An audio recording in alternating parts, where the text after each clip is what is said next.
ต้นหนึ่งที่ว่าสมบูรณ์เนาะมันก็ประมาณ1 ปีกับ9 เดือนเนาะคือว่าใหญ่สำนีเลยก็ถือว่าโอเคอยู่วันนี้เฮาสิเอามาปลูกเบียร์ใหม่เนาะก็คือเบียร์มะเงาะเอามาปลูกใส่บอนที่มันตายเนาะแล้วก็มีเบียร์หมากมงคุดแน่มีเบียร์มะขามแน่แล้วก็ผักสะเม็กก๊กหนึ่งสบายดีทุกคนวันนี้เฮาออกมาสวนคือเก่าเฮาสิพาทุกคนมาปลูกต้นไม้นำกันเนาะต้นไม้ที่เฮาสิปลูกก็มีอยู่ต้นมะเงาะมีต้นหมากมงคุดแล้วก็เบียร์มะขามเดี๋ยวตัวนี้ก็คือเบียร์ผักสะเม็กเฮาเองเนาะผักสะเม็กพื้นบ้านเฮานี่แหละเดี๋ยวเฮามาปลูกไว้อยู่ไร่อยู่สวนอยู่เทียงบ่ได้เก็บกินยามเฮ็ดลาบเฮ็ดก้อยเอาไปเบิ่งกันเลยขั้นตอนและวิธีปลูกสิเป็นแนวใดขั้นตอนนี้เฮาสิขุดหลุมเพื่อเอาเบียร์ใหม่เฮาลงใส่เนาะ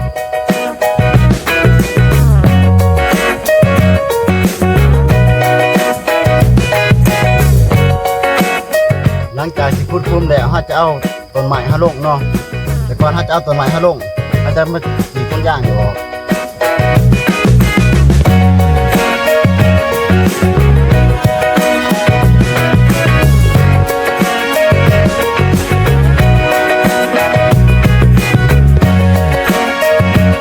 หลังจากที่ตีต้นยางออกแล้วเนาะมันจะมาเสกเบิ่งว่าในกฎของมันมีหากคดหรือบ่ถ้ามีหากคดมาตัดออกเลยเนาะถ้าว่ามันมีเขาจะใส่ด้วยมันจะเบิ่งว่าอันนี้มีหากคดบ่ถ้ามีหากคดที่หามันกดมันกดเลือดเป็นตัวได้ดีเนาะกดมันบ่ใหญ่แรงมาก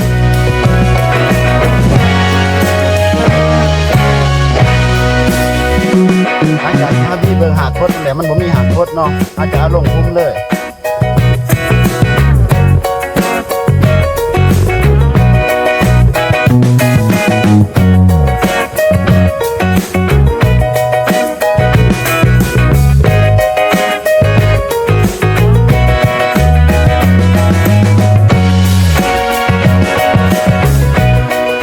กบใบ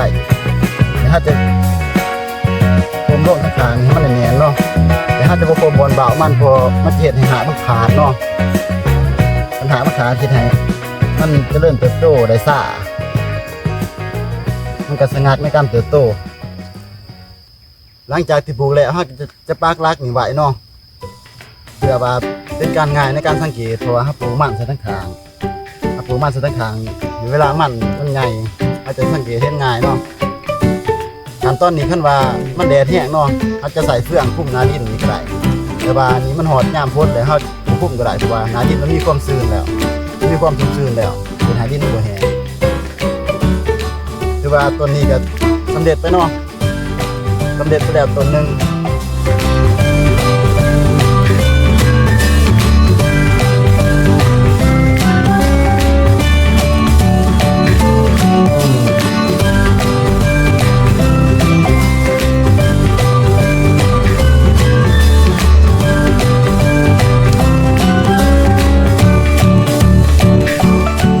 จากที่เตรียมลุ่มไปแล้วเนาะเขาจะเอาต้นไม้ลงใส่แต่ว่าจะเอาต้นไม้ลงใส่ให้ต้องดีทงเลยก็มาเช็คเบิ่งว่ามีหากคดหรือบ่แล้วมีก็เขาจะเอาลงใส่เลยเนาะ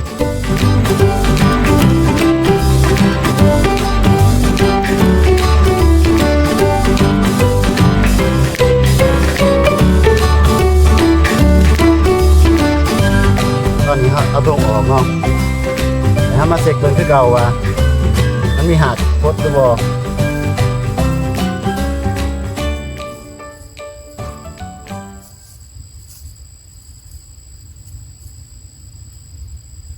อาจจะบีเบิ่งเลยเนาะ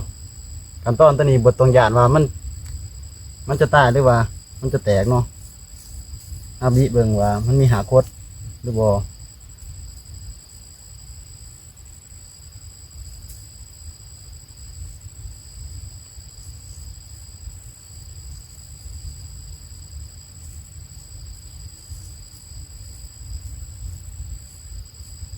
ต้นตัวนี้มีน้อยหนึ่งเนาะมีหากคดอยู่น้อยหนึ่งอาจจะตัดออกเลยหักเอามือหักออกเลยก็ได้มันจะเป็นหากหน่อยๆที่ว่ามันคดมันเงาะเนาะเอาหักออก หลังจากนั้นเขาใส่แล้วเขาก็จะเอาลงคุมเลย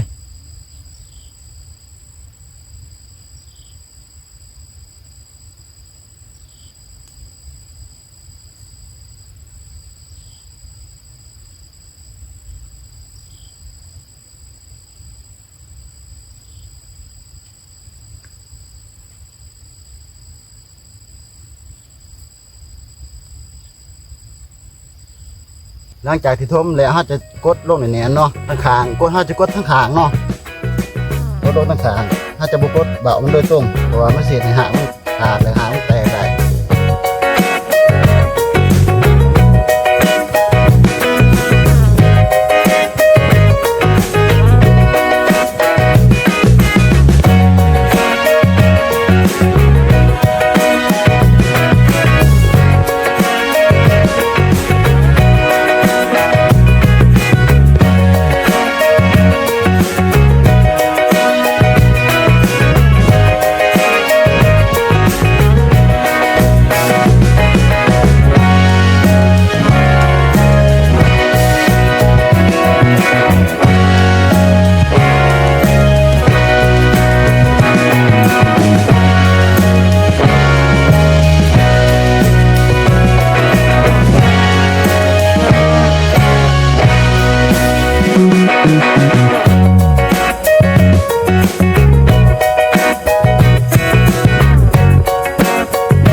มากเนาะ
หลังจากที่ปลูกต้นมะเงาะแล้วเลยเนาะเขาก็จะมาปลูกต้นไม้มงคุดต่อต้นไม้มงคุดที่เขาแกะบากออกเนาะนี่คือหาโคตรมันเขาจะตัดออกเนาะถ้าเขาบ่ตัดออกมันจะเห็นให้มันเจริญเติบโตสาเนาะนี่แหละลักษณะหาโคตรมันหลังจากตัดหาโคตรออกแล้วมันจะลงใส่ลงเลยเนาะ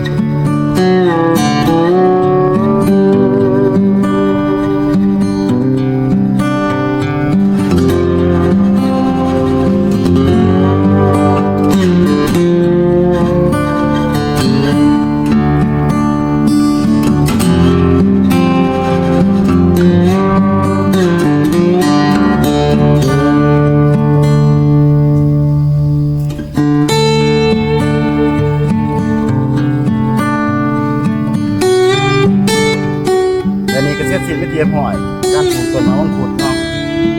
ก็บ่ยากบ่ง่ายอย่างเงาะเอาปลูกสายบอลที่มันตายเนาะแล้วก็มีเบี้ยหมากมงคุดแน่มีเบี้ย มะขามแน่แล้วก็ผักสะเม็ดกกหนึ่งบรรยากาศอยู่สวนกำลังปลูกเนาะเบี้ยใหม่ก็แล้วเอามาใส่เอามาปลูกโซนอันนี้จะเป็นโซนมะพร้าวเนาะ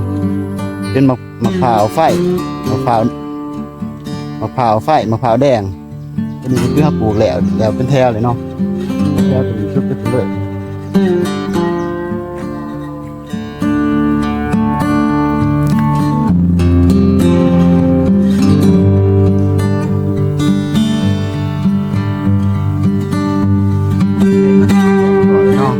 ก็เบิ่งต่อไปว่า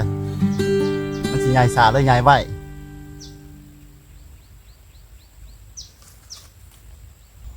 ปลูกมะขามก็เห็ดแบบเดียวกันกับปลูกผักสะเม็ดต้นไม้ทั่วไปนั่นแหละอีกตรงเลยก็เอาลงตัดหางโคตรมันออกแล้วก็เอาลงเลย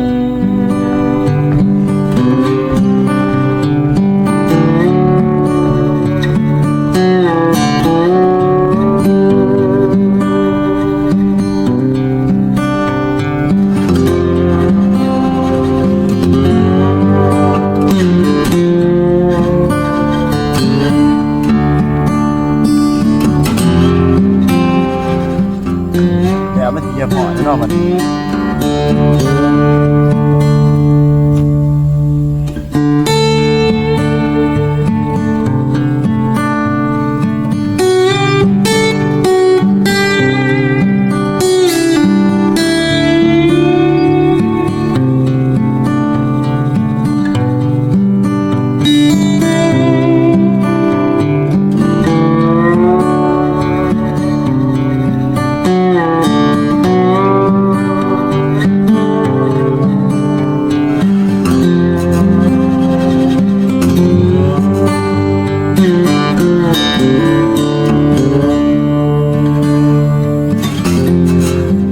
อายุของมันก็ประมาณ1 ปีกับ9 เดือนเนาะคือว่าใหญ่สำนีเลยก็ถือว่าโอเคอยู่